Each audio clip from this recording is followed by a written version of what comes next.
ताय तोत्रवेत्रैकपाणये ज्ञानमुद्राय कृष्णाय गीतामृतदुहे नमः. Hare Krishna. Welcome back to the Bhagavad Gita Bhakti Shastri course. We are now going to start the 4 essential verses of the Gita, the Chatushloki Bhagavad Gita, 10.8 to 11. Ramanujacharya has referred to this as the 4 nutshell verses of the Gita, and that nomenclature has been adopted by subsequent teachers also of the Bhagavad Gita, and we will see why these verses are so significant in terms of their content and in terms of their context.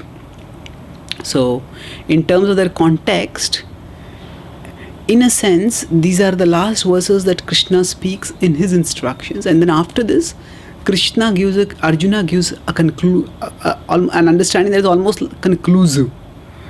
So till now, whenever Arjuna has spoken, first chapter Arjuna spoke, at that time he was speaking that the reasons why he doesn't want to fight. After that, whenever Arjuna has spoken to ask questions. And this is practically the only time in the Bhagavad Gita where Arjuna paraphrases and rephrases his understanding of Krishna's message. This is the place where after the Chatushloki Bhagavad Gita comes the explanation by Arjuna of the position of Krishna. And this sort of explanation does not come even at the end of the Bhagavad Gita. At the end of the Bhagavad Gita, the Gita has taken Krishna and Arjuna far away from the battlefield to a discussion of profound philosophical topics, the height of which has rarely been scaled either before or after. But by the 18th chapter, from those phenomenal heights, Krishna and Arjuna are coming down. And there Arjuna says, Karishye Vachanam Tava, I will fight, because now the action is being called for on the battlefield. But here, after Chatushloki Bhagavad Gita, Krishna's message is rephrased by Arjuna.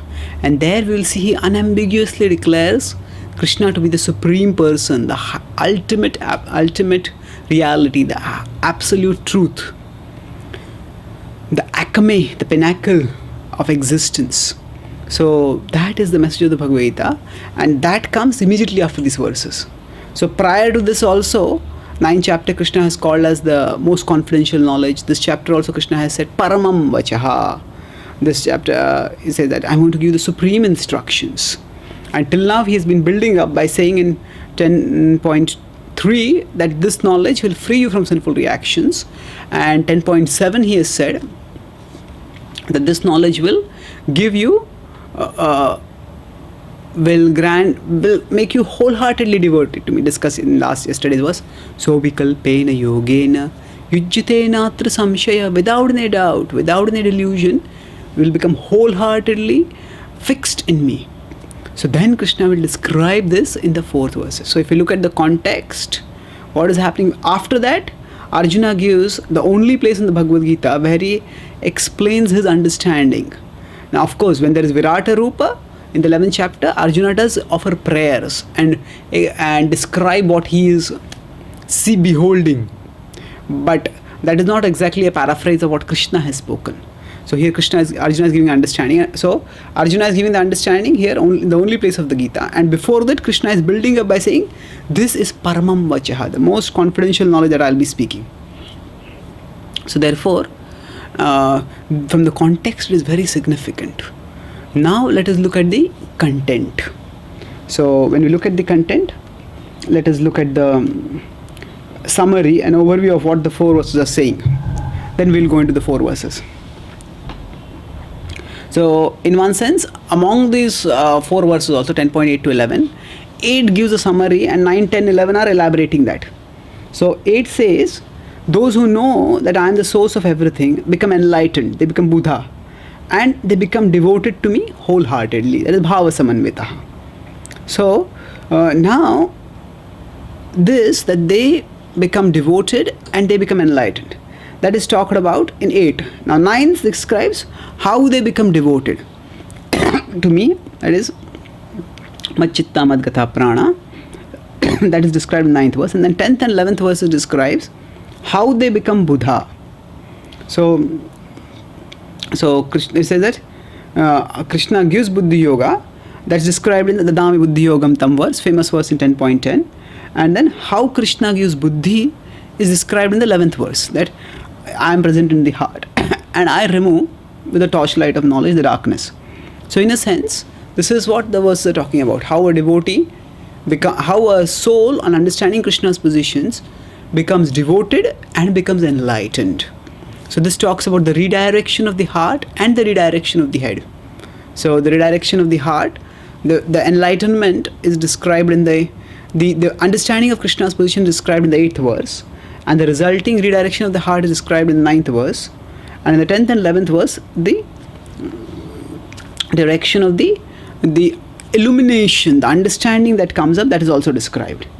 So now let's look at this from another perspective.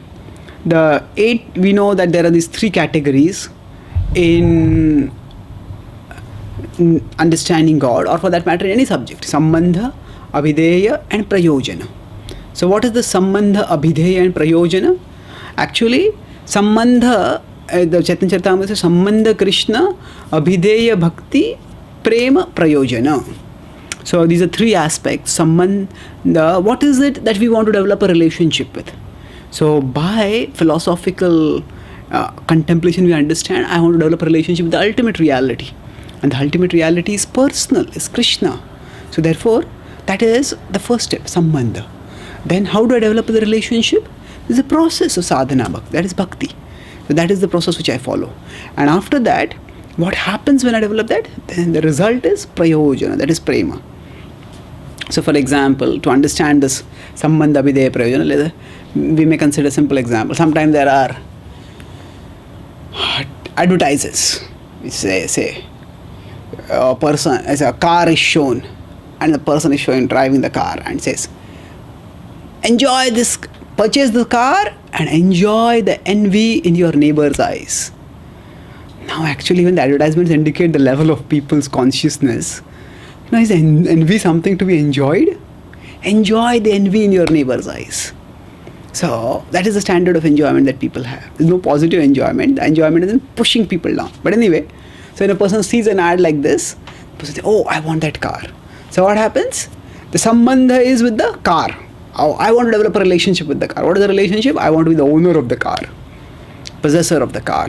So then abhideya. What is abhideya? Oh, I have to earn that much money. If I don't have the money, I have to take a car loan. So procuring the money is the abhideya.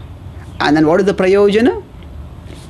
The prayojana is I come in the car and I'm proudly riding the car and I'm waiting to see the envy in my neighbor's eyes.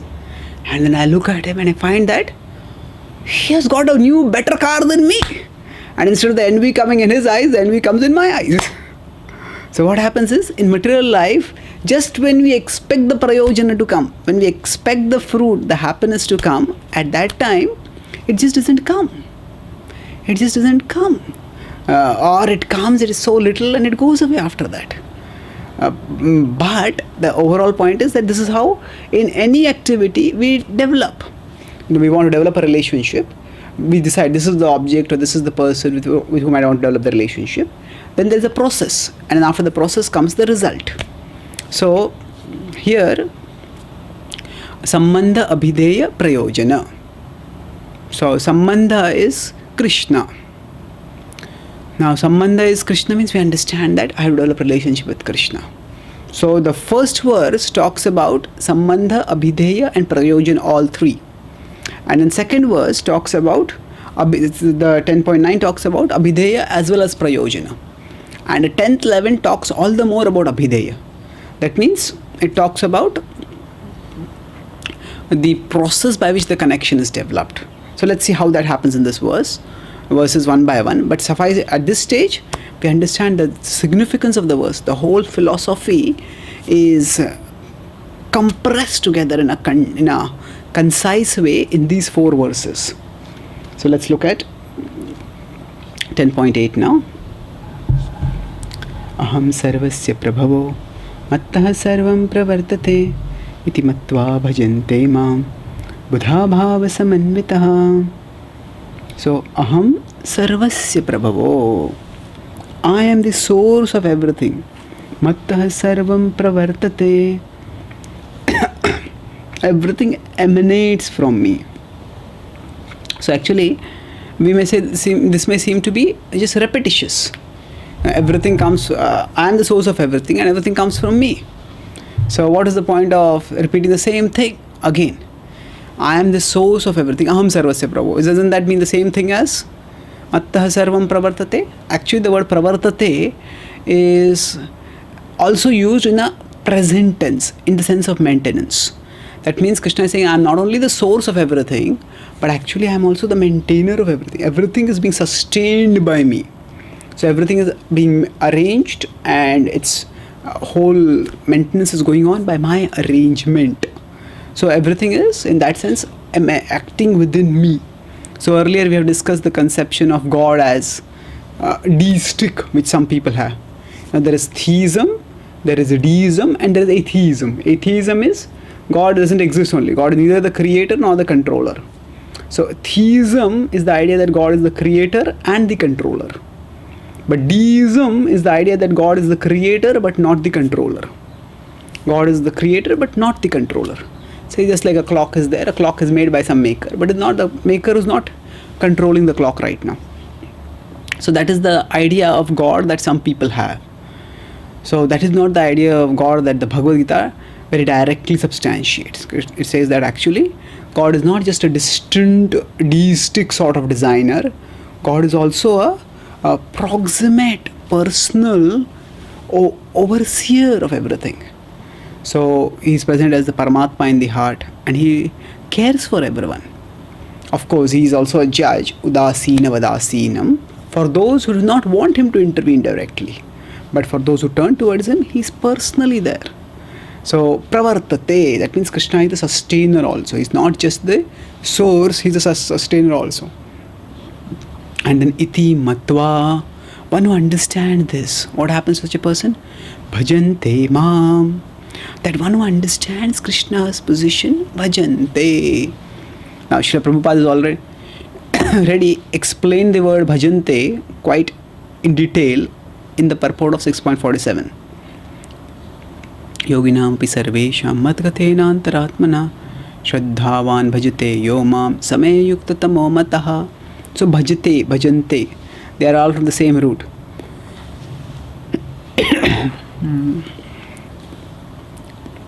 The word bhajante is also, that there was bhajate, the word similar to bhajante has also come in earlier in 9.13. Mahatmanastumam partha daivim prakritim ashritaha bhajantyananya manaso jnatva bhutadimavyayam. So bhajante means that actually Krishna is wholehearted, that the devotee wholeheartedly offers oneself to Krishna. So it's not just some ritualistic worship, it is a complete offering of one's heart, oneself and one's very being to Krishna. So here, iti matva bhajante mam, person starts worshipping. But in what way is the worship going on? Buddha. Buddha means the person becomes intelligent. Buddha is actually, the word Buddha is related with the word Buddha. Buddha is the enlightened one. So Buddha is also similarly enlightened. And the word Buddha is often constantly contrasted with the word Mudha. Mudha is a foolish person. Bhava samanvitaha. Bhava samanvitaha means that with the emotion of the heart. So it's not, the person doesn't do ritualistic worship, but bhava samanvitaha, with the emotion one offers. So samanvitaha, imbued with great attention. So bhava samanvitaha. Now, that means what is telling here? The knowledge of Krishna's position, what does that lead to? That makes the person enlightened, and that makes the person also attracted to offer the whole heart. So in that sense, the head and the heart both get transformed and directed towards Krishna. The head becomes illumined, that's Buddha, and the heart becomes transformed, that is bhava samanvitaha bhajante. So now let us look at Srila Prabhupada's purport. The purport primarily focuses on substantiating the point that Prabhupada, that Krishna is making, that he is the source of everything, that he is the absolute truth. And Prabhupada marshals a remarkably impressive galaxy of verses as supports for this point that Krishna is making. So we see Prabhupada quotes from various verses. Let's look at how many verses he's quoting from. So there's a section in Atharvaveda, the Gopal Tapani Upanishad. We discussed earlier quotations also from this book. So what is it? It says, Yo Brahmanam Vididhati Purvam Yo Vai Vedamsh Chagapayati Sma Krishna. So it was Krishna who instructed Brahma, and Purvam Yo Vai Vedamsh Chagapayati. And it is he who gave knowledge in the Vedic knowledge in the past. So again, the point that is being indicating through is that Krishna is the source of all. So now what are the alternative sources that people may conceive of? People may think Brahma is the source, Shiva is the source. But here this verse is indicating that actually if Krishna gave knowledge to Brahma, that means Brahma is not the ultimate source. Krishna must have been there before. Krishna is more enlightened than Brahma, and Krishna gave knowledge to Brahma. So then again, so this is from the Gopal Tapani Upanishad. Then Prabhupada quotes again from the Narayana Upanishad. What does Narayana Upanishad say? Atha Purusho Havai Narayano Akamyata Prajaha Srujyeti. So Akam. So in the beginning it was Narayan who desired to create all living beings. And then it is described when he said desired to create all living beings. What happened? Then actually who all are created?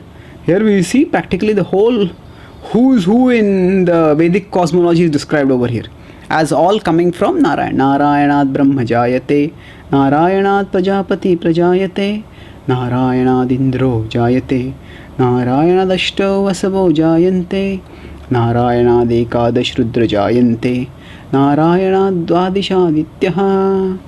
So here Brahma, as I said, it's a who's who of the Vedic cosmology. Brahma is the creator, Prajapati are the subsequent progenitors, very important people in the Vedic universe. Indra is the chief among all the gods. The Vasus are important among the Devatas again. And Shiva, of course, 11 Rudras, they are also coming from Narayan. And the Adityas are also coming from Narayan. And then Prabhupada makes the point, this Narayan is the expansion of Krishna.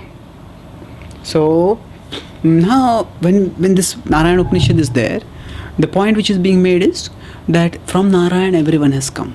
Now if we study the description of the universe's origin, which is given of not exactly the universe's origin, but the origin of the various living beings within the universe, including the prominent living beings, in the Bhagavatam itself sometimes different processes are described. So it is not that every time all the details within the process of creation happen exactly identically.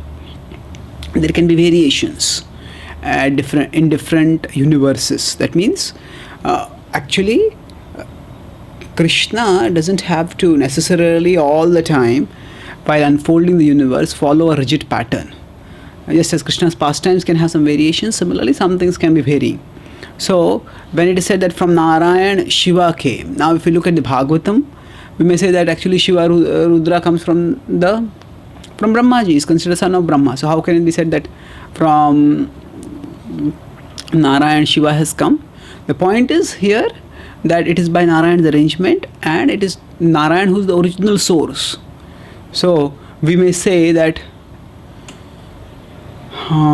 say if one person emigrated from this particular, from say in the India to say to Siberia, there are not many Indians there, and then that person gave birth to some people, and from then the dynasties moved on, and there are hundreds of people after that, hundreds, even thousands of people.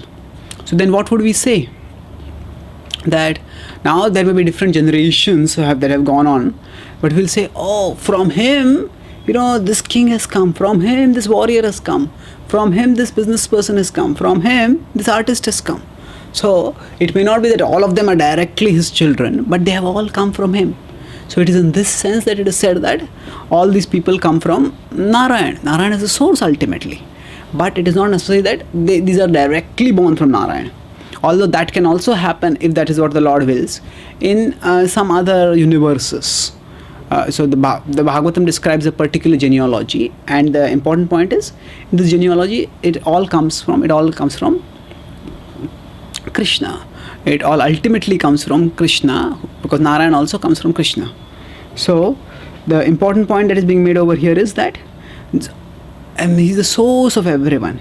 Now asrujyate akamyam. So it is said that the Lord akamyata sujayati, that the Lord desired to create living entities. What does it refer to? Now we know that the souls are eternal. Then the Lord doesn't create any souls, because the souls exist eternally. So what is being referred to here? This is not referring to anything at the spiritual level. The souls are eternal, existing at the spiritual level, but this is referring to the beginning of the universe. We know that the Lord is sleeping, and then when Brahmaji's life also ends, at that time the whole universe is destroyed. And when the universe is destroyed, at that time what happens is, when the universe is destroyed, the universal substratum enters into Vishnu, and then after that, when the Lord desires again, then the universes start emanating from his body, and then after that he glances and the whole creation triggers off. So that moment when the creation is going to start, that is what is being referred to as Srujyati. So it's not souls are being created, but the souls are becoming embodied. Those souls who have already come to the material world, or are willing to come, or wanting to come to the material world, for them the Lord gives bodies. So Asrujyati refers to not his desire to create new souls, but to start remanifesting the creation for allowing the souls to play out their desires and ultimately come back to him. So that is what is referring to as the Lord's desire over here. Now, beyond that, let's look at several other verses. Brahmanyo Devaki Putraha. Brahmanyo Devaki Putraha. So actually, this is from the Narayana Upanishad. Brahmanyo. So the absolute truth, the Brahman, is actually coming as is the Devaki Putra. And then further, what is being said over here? What was there at the origin? This is from the Maha Upanishad. Eko vai Narayana asinna brahman ishano napunagni samo neme dyav aprithvi na nakshatrani na suryaha. Eko vai Narayana asin. In the beginning, there was only Narayana. Brahma was not there. Ishana refers to Shiva. He was not there. Na apo. So there was no water. There was no fire. And then there was no stars in the sky, and nakshatrani, suryaha, nadyav aprithvi. So there was no moon also. So samo, samo refers to the moon, soma, moon. So like that, basically the point that is being made is there's no one there at that time. So again, Prabhupada quotes from the Moksha Dharma. Moksha Dharma is like an appendix to the Mahabharata. Prajapatim cha rudram cha api aham evam sujami vai tahumam na vijanito mama maya vimohitau. So Prajapatim, so Krishna is saying that Rudra and the Prajapatis, they're all created by me. But those who do not know this, but those who do not know me, mam na vijanito. So what is indicated? What is the state of such a person? Mama maya vimohitau. People do not know this because they are deluded by my maya. And Prabhupada quotes from the Varaha Puran here. What does the Varaha Puran say? Narayana paro devas tasmad jatas chaturmukha tasmad rudro bhavad deva sacha sarvajñatam gataha. So from Narayana, Narayana is the paro devas, is the supreme among all the gods. And from him was born Chaturmukha. Chaturmukha refers to Brahmaji. And from him comes Rudra, and Rudra eventually became Sarvagyatam Gataha, he became omniscient. Now, what does it mean when you say Shiva became omniscient? Actually, there are levels of omniscience also. The word omni normally means all. So how can there be levels of omniscience? Yes, the word omni means all, but the Vedic universe is so subtle, so complex, that often the English vocabulary is not enough to describe the Vedic understanding of existence. So the word omni means all, but what does it all refer to? Does all refer to all of existence, or all the universe, or all the earthly planetary system, or all the earth, or what? So all can refer to many things. Omni basically refers all. So Shiva is omniscient within a particular universe. Yamaraj is also omniscient similarly, in a limited sense. So it's all within a jurisdiction, but it's only the Lord Vishnu, the super soul, who is pervading everywhere, who is completely omniscient. So partial omniscience is granted to other living beings based on the particular portfolios that they have in the universal management. So to be able to execute the responsibility that are entrusted to them, they are given that power, and accordingly they manifest certain levels of abilities which most people don't have. So now going back,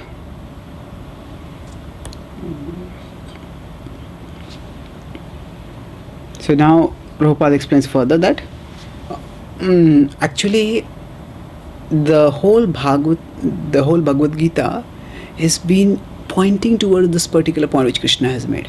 So for example, it said that Mattaha parataram na anyat kinchid asti dhananjaya. There is no truth higher than me. That was one of the most categorical declaration of Krishna's positions. And now this is all. Now there have been many declarations like that before also. Maya Dhakshena Prakriti. Very direct. So similarly, there is this declaration. Now, Aham Sarvasya Prabhavo. Sarvasya means everything actually comes from me. Everything means there is no exception to that everything.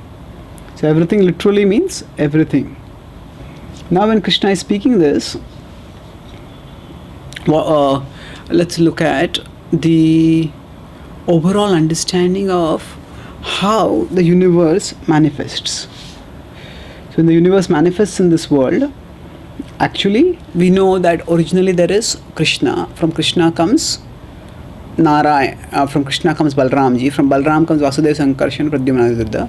From him comes Narayana. From Narayana comes second chakra view of Vasudeva Sankarshana Pradyumna Aniruddha. And from him comes Mahavishnu. From Mahavishnu comes Garbhodakshay. From him comes Shirodakshay Vishnu. And like that, the whole universe goes on. So ultimately, from the point of view of universal cosmology, it is the Lord, it is He who is the source of everyone. So now Srila Prabhupada is quoting from the previous acharyas and explaining to us how all these things come from, all these are coming from him. And then Prabhupada concludes this purport by describing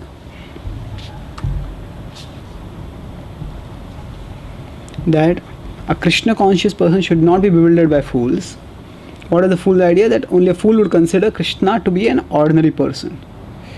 So we should avoid all unauthorized commentaries and interpretations in Bhagavad Gita and proceed in Krishna consciousness with determination and firmness.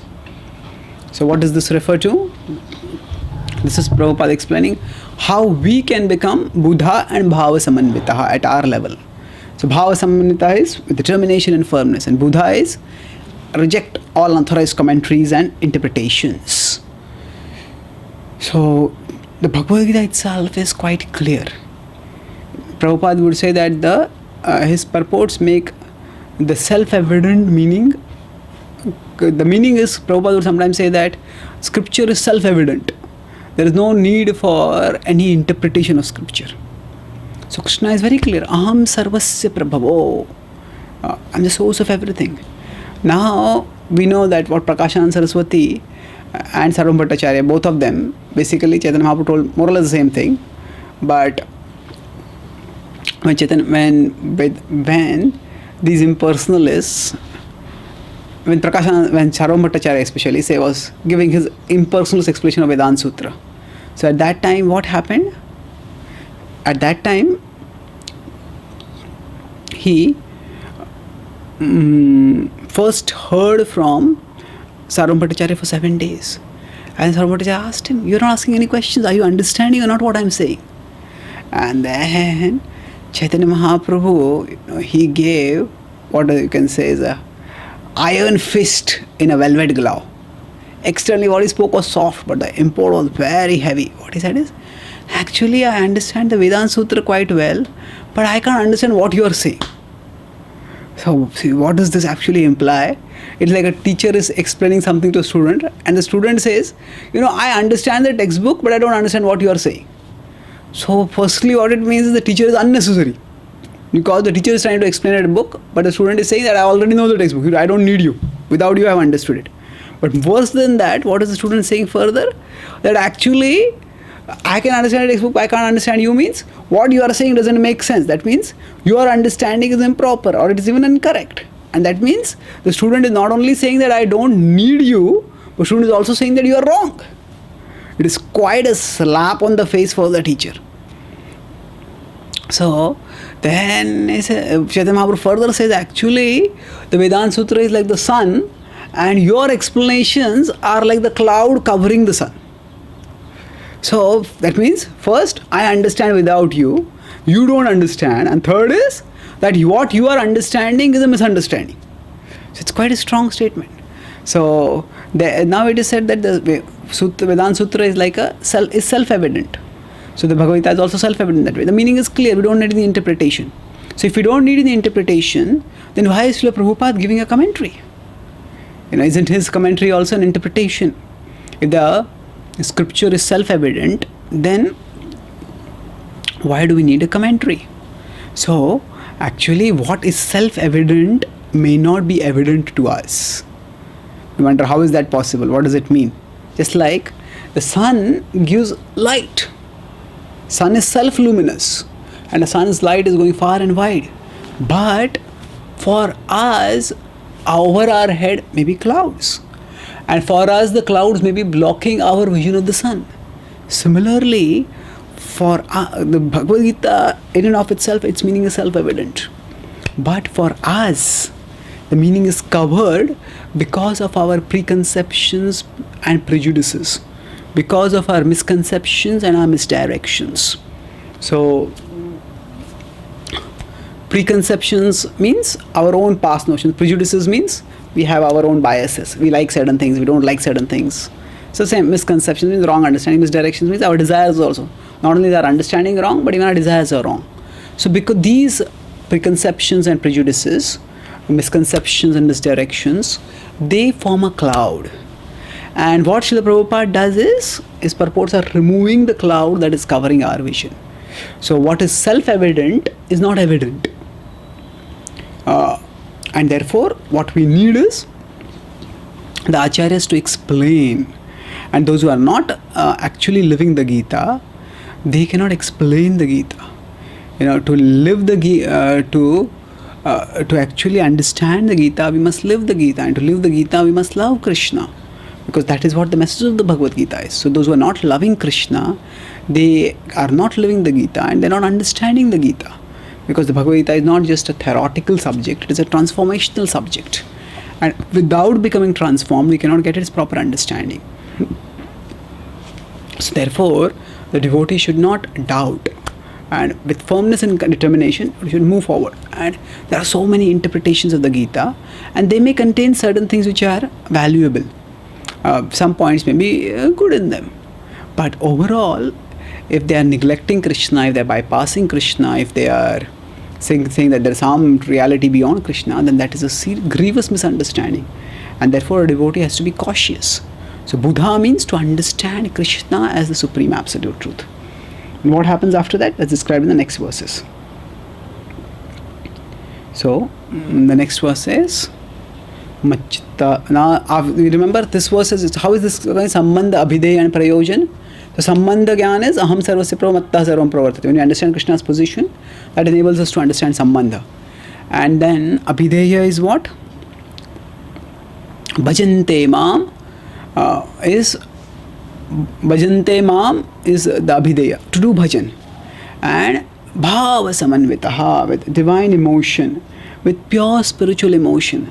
That is the last part, that is the aspect of love for Krishna. That is devotion that is manifesting. So in this way we can understand that everything is talked about in this verse.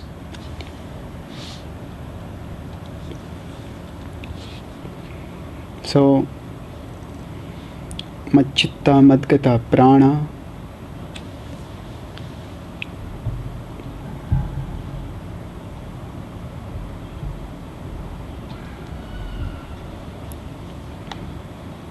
Madchitta Madgata Prana Bodhayanta Parasparam Kathayantascha Mam Nityam Tushyanti Charamanti Cha. So, Madchitta, one offers one's consciousness to me. Madchitta. Chitta is the consciousness, the mind. Now, Prabhupada translates this very aptly and poetically. He doesn't just say that the devotees think of me. He says the thoughts of my pure devotees dwell in me. Such a precise yet poetic translation. When we love Krishna, Krishna becomes our inner home. And it's like when we have a home that we love, then we may go out. We may go here, we may go there. But we long to come back to the shelter and the security of home. So similarly, a devotee may think about other things. But Krishna is the home of the devotee internally. And that's why the devotee's thoughts may go here, may go there, depending on whatever service is required, whatever practical needs are there. But as soon as there's nothing else to do, devotee's thought, come back to Krishna. Now all of us have some home, our own inner home. For us, our home may be money, it may be sense gratification, it may be cricket, it may be baseball. There are so many different homes we can have, mental homes, whatever we are fond of. So if there's nothing to do, nothing demanding our attention, immediately our mind gravitates toward that thing. The whole process of bhakti means to change our inner home. We make spiritual advancement to the extent to which our inner home changes from worldly things to Krishna. So Madchitta, our home, Krishna becomes our home. The Bhagavatam talks about this also, this conception of Krishna being our home. Dhautatma Purusha Krishna Padamulam Namunchati Muktas Sarva Pariklesha Pantha Swasharanam Yatha. The same example, Pantha is traveler, Swasharanam, one's own shelter, one's own home. So just as a traveler weary after a long troubled journey comes back home and feels comfort and joy and love and security and happiness, like that, what happens is, and the traveler doesn't want to leave again. Similarly, Dhautatma, one who is purified soul, Purusha, such a person, Krishna Padamulam Namunchati, that person never gives up the lotus feet of Krishna. Why? Mukta Sarva Pariklesha. There one is freed from all Pariklesha. One is freed from all misery. So that is the way this works out in a devotee's life. That everything else may agitate the mind, but once we bring the mind to Krishna, the mind becomes peaceful, the mind becomes joyful. It's like if the room may be, if externally it may be hot, but then when we come into a room where there's AC, suddenly we feel relief. Like that, when we bring our consciousness to Krishna, within the remembrance of Krishna, we feel relief from all the agitations and the irritations of the world, and then we can move forward steadily. So now let's look at this verse a little bit more. Madchitta. So the three primary faculties of our existence are described over here. So Madchitta. Chitta refers to the mind. Then Madgata Prana refers to life itself, that can be said to refer to the body. And Bodhayanta means to speak and to hear. Madchitta Madgata Prana Bodhayanta Parasparam Kathayantascha Mam Nityam. Kathayanta, that is also speak. So we speak Kathayanta, when others speak and we understand, that is Bodhayanta. They delight in enlightening each other. Madchitta Madgata Prana. So Madchitta, the devotee offers the consciousness to me. Then Madgata Prana, the whole existence is offered to Krishna. The devotee wants to live the whole life simply for the service of Krishna and for no other purpose. Bodhayanta parasparam. And the devotees come together with other devotees and they discuss, delight in discussing. Parasparam, kathayantascha mam, and nityam. That's what devotees want to do forever and ever. And we see Chaitanya Mahaprabhu in the Chaitanya Charitamrita demonstrating this. Wherever he would travel around. But when there would be some association of devotees, immediately he would sit and discuss Krishna Katha. And what he demonstrated in Gambhira, in his final pastime, in Antya Leela, when he stayed in Puri, was just this, Kathayantascha mam nityam tushyanti cha ramanti cha. Had one. So tushyanti and ramanti. Tushyanti, satisfied. Now devotee is satisfied with the bliss that Krishna is providing. That whatever I am getting, I don't even deserve that. So that I've got this itself is a matter of great satisfaction. I have an opportunity to practice Krishna consciousness. I am satisfied with that. But at the same time, Ramanti. Now the word Raman is often used, Raman, like we have Radha Raman, Dika Raman. So Raman is often used in the context of Madhurya Rasa. So the devotee is looking forward, Ramanti cha. Oh, there is so much more ecstasy waiting for me in the future. So much more ecstasy. Waiting. So, Ramanti cha. In this way, the devotee goes deeper and deeper into ecstasy. And by that way, what happens is that the devotee's joy knows no bounds. So, this verse is describing how a devotee's life is completely transformed.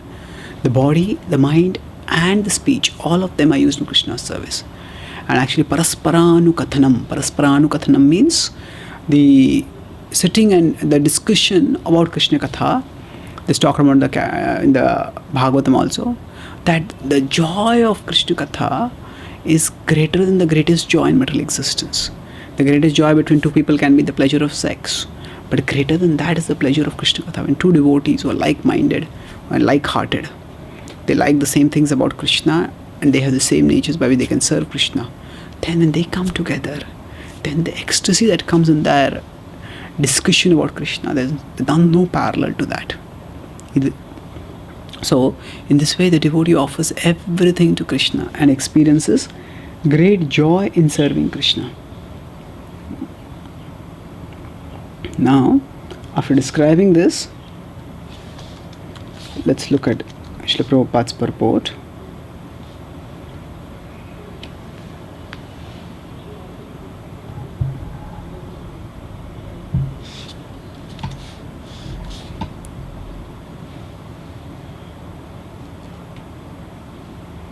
So, Prabhupada then gives the example. Prabhupada talks about the Bhakti Lata Bij over here and how Shravana Kirtana Karaye Sinchana. So, Chaitanya Charitamrita, Madhya Leela, chapter 19, that is Chaitanya Mahaprabhu giving instructions to Sanatana Goswami. Actually, he gives instructions to Rupa and Sanatana Goswami over there in that section of Chaitanya Charitamrita. So, there he describes this Bhakti Lata Bij. So initially when the spiritual master uses this bij, just as when the seed is there, it has to be protected and watered. So the water is Shravana Kirtana. The more we water it, the more and protect it, the seed grows and grows and grows. And when it grows, it eventually blossoms. It grows into a beautiful tree and then it gives out flowers and then it gives out fruits. And that fruit, actually the tree, Chaitanya Charitamrita describes, it goes all the way beyond the material world, beyond the coverings around the universe, through the Brahma Jyoti, up to the spiritual sky, and in the spiritual sky it goes beyond Vaikuntha to Goloka Vrindavan within that Golok planet, and it goes to Krishna's lotus feet. And when it touches Krishna's lotus feet, actually that tree gives a fruit, it blossoms and fructifies. And actually then that fruit falls right from the spiritual world to the material world. And then the devotee here itself, when the fruit falls, the juice comes out. The devotee can register the juice here itself. That means that as we make spiritual advancement, we start relishing the richness of pure love for Krishna even in this world. Once the Bhakti Lata Bij is grown, then the relish that we get in our bhakti is enormous. And that is what is talked about over here. So, actually Krishna is there to give all of us the supreme ecstasy. And this is one of the most important verses in the Bhagavad Gita, which talks about association. And the joy of devotion is experienced especially intensely in association. Association of like-minded devotees. Now after that, let's look at the next verse. Tesham satatayuktanam bhajatam pritipurvakam dadami buddhi yogam tam yena mamupayanti te. So, this is a well-known verse which Prabhupada would often quote. Tesham. Tesham means those people who are talked about in the previous verse. So, now, just before I go to this, 10.9, what did it talk about? It talks primarily about abhideya, how to practice devotion. It talks about machitta, madgata prana, but then tramanticha, one delights, supreme delight. That is also talking about prayojana. It is describing the process by which one can attain perfection, and it's also describing the stage of the perfect, so perfected beings. So in that sense, it talks prayojana also. Now these two verses will talk about abhideya. Now how will the devotee, normally the question comes up, if somebody, you just do bhakti, you just chant, dance, sing, you have to have jnana. You have to have knowledge. So this was what there was the criticism of Chaitanya Mahaprabhu by Prakashananda Saraswati. Says, you are a sannyasi, you should be sitting and discussing Vedanta with us. Why are you dancing like a sentimentalist on the streets? So at that time, what did Chaitanya Mahaprabhu say? Out of his humility, he says that actually my spiritual master said that I was not very intelligent, so he told me just to chant. But then Chaitanya Mahaprabhu showed him how intelligent he was. There was a discussion, a debate, and Chaitanya Mahaprabhu demolished all the false explanations of Vedanta that Prakashananda Saraswati had given and enlightened and converted Prakashananda Saraswati at that time. So it is not that devotees don't have intelligence, but people think like that. So Krishna is assuring here, how will the devotee become enlightened? He says, I will give that intelligence. Tesham satatayuktanam. So he's not saying that they have to be very buddhiman, they have to do vimarshan, they have to be very intelligent, or they have to do a lot of deliberation. No, satatayuktanam. Let them be just engaged in devotional service. Satatayuktanam. And how? Bhajatam priti purvakam. Bhajatam priti purvakam. Let them be engaged with devotion, with affectionate attitude, priti purvakam. And not so affectionately, not resentfully, not grudgingly. So actually, bhakti can give us illumination if we do it with an affectionate attitude. If we do it with a resentful attitude, then we prevent Krishna from giving us the gifts that he wants to give us. Dami buddhi yogam tam. And what happens? Dami. Krishna says, I will give what? Buddhi yoga. I will give you the knowledge by which you can come to me, the intelligence by which you can come to me. Yena mam upayanti te, by which you will come to me. Now this buddhi yoga is a compound word. Now buddhi and yoga. And this has been used earlier by Krishna in the second chapter. In verse 2.39, Esha te bhita sankhe buddhir yoge toimam shrunu buddhya yukto yaya partha karma bandhan prahasyasi. So buddhir yoge toimam shrunu. So Krishna used the word buddhi yoga. There, although the words are the same, there buddhi yoga primarily refers to acting intelligently for the purpose of yoga. So, but there, when Krishna had used the word, Krishna had not talked about himself so much. So there, if you look at the context, it just refers, okay, you have got the knowledge that you're not the body or the soul. Now, how to act with that knowledge so that one can do yoga, one can connect with the higher spiritual reality. So what that higher spiritual reality was not known at that point. But here Krishna is telling that higher spirituality is clearly established, that it is I who am that higher spiritual reality. And highest spiritual, not higher, but the highest spirituality, Aham Sarvasya Prabhu, Mattaha Parataram Nanyat Kinchidasthi Dhananjaya, 7.7, 10.10, Krishna has talked about all this. Now, what is he talking about here? Here he is talking about that one who understands. So he's saying that I am the supreme truth and I give the knowledge by which what will happen? Again, it will come back to me. Yena ma upayanti te. So it is not that by that knowledge something else will happen. See, this verse is so clearly and consistently devotional, these set of verses, and this causes a lot of headaches for Mayavadis. The Mayavadis, they somehow want to bring about their impersonalist interpretation. So what they try to say is that actually, see, here Krishna is telling from bhakti, buddhi will come. Therefore, buddhi is higher than bhakti. I say, when you have bhakti, how to yuktana, then what will happen? Buddhi will come. And the buddhi means jnana. And jnana is used for impersonal merging. But this is completely unwarranted explanation, because Krishna is telling what is the result of that buddhi. Dami buddhi yogam tam, by which yena mam upayanti te, by which you will come to me. Krishna is not saying that I will give you the buddhi by which you will go to Brahman or some other reality beyond me. He says, no, you will come to me. Yena mam upayanti te, by which you will come to me. Tadami buddhi yogam tam.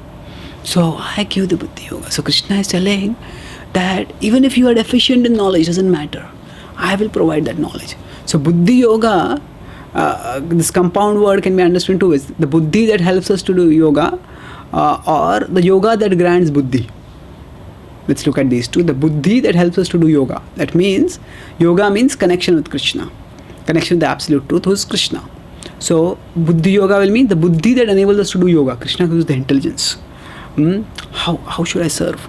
I'm in the situation now. Anukulyasya sankalpa pratikulyasya varjanam. Let me accept what is favorable. Let me reject that which is unfavorable.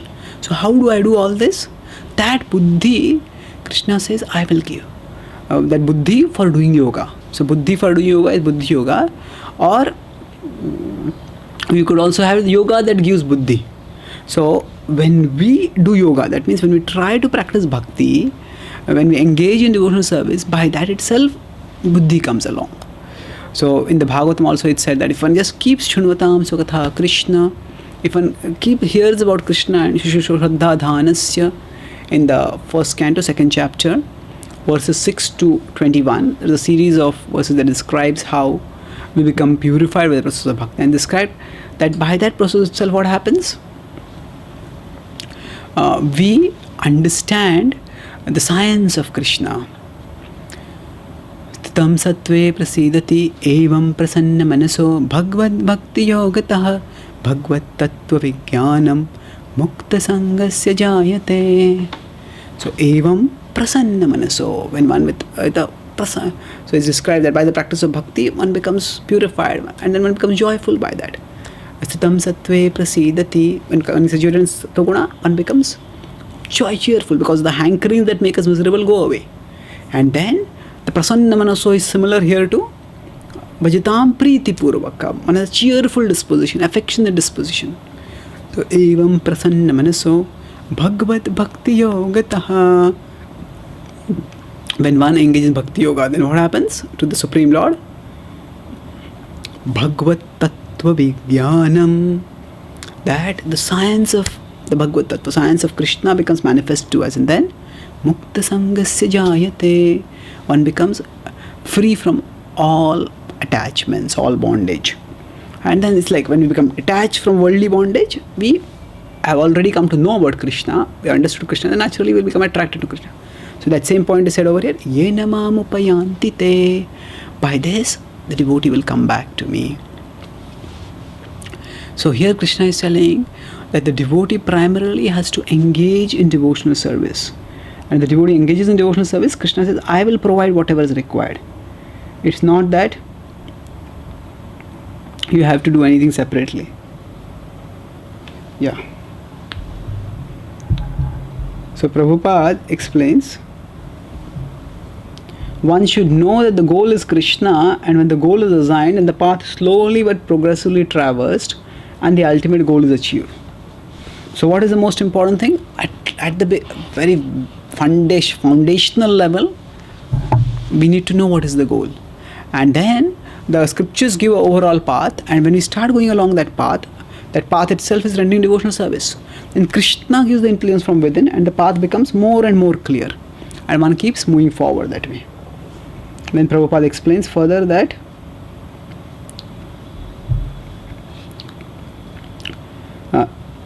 that sometimes the devotee may not be intelligent enough. If he is A devotee may have a spiritual master and may be attached to a spiritual organization, but if he is still not intelligent enough to make progress, then Krishna from within gives him instruction so that he may ultimately come to him without difficulty.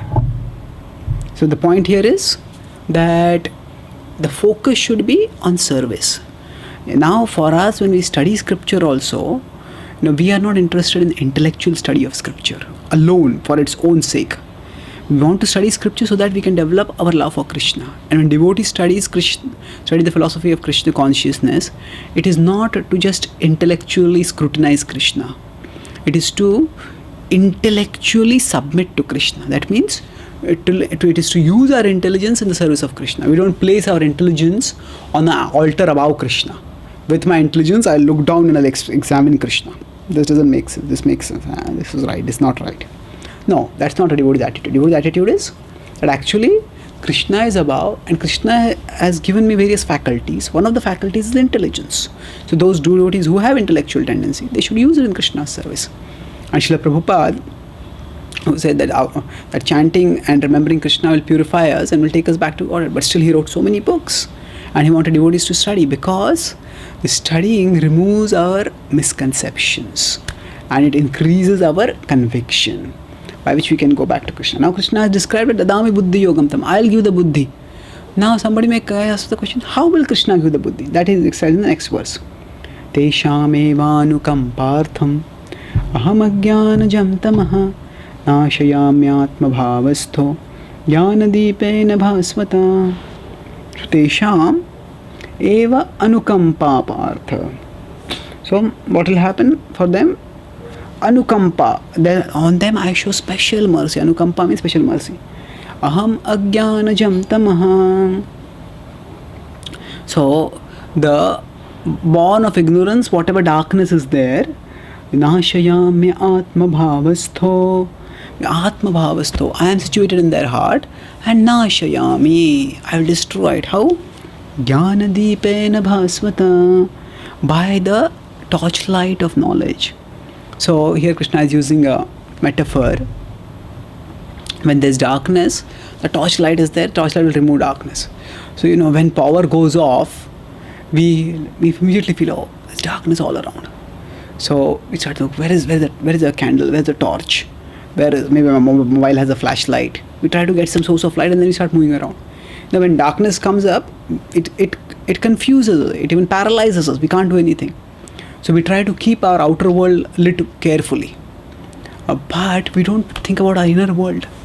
Our inner world is enveloped in a blinding and binding darkness. Blinding means we can rarely see anything. Binding means from that darkness suddenly some nasty desire comes up, some negative feeling comes up, suddenly some nagging doubt comes up. And what does this do? This troubles us, it torments us, it drains us, and ultimately it can even defeat us. So our inner world is shrouded with darkness. That means we don't know what is good for us, what is bad for us, what is there inside us. Actually, ultimately, we are the soul. We don't know that there is that Krishna is there in the heart. We don't know that. See, inside, whatever emotions come, we don't even know what all is there in our heart. And how the emotions, when they come, we can't easily identify that they are our enemies. Whatever comes from within us, we think, oh, it's my emotion, and therefore I must act on it. But no, inside us also there is the soul. We are the souls, but along with that there is a mind also. And the mind is filled with so much contamination. Therefore, it's not that whatever comes out of us is out of me is me. It could be not me, but something which is masking itself and pretending to be me. So our inner world is shrouded with darkness. So it is not that a devotee has to do some exhaustive intellectual analysis to remove this darkness. The devotee simply practices devotional service, and Krishna removes that darkness. Krishna ignites the light that makes the inner world bright and right. Bright and right.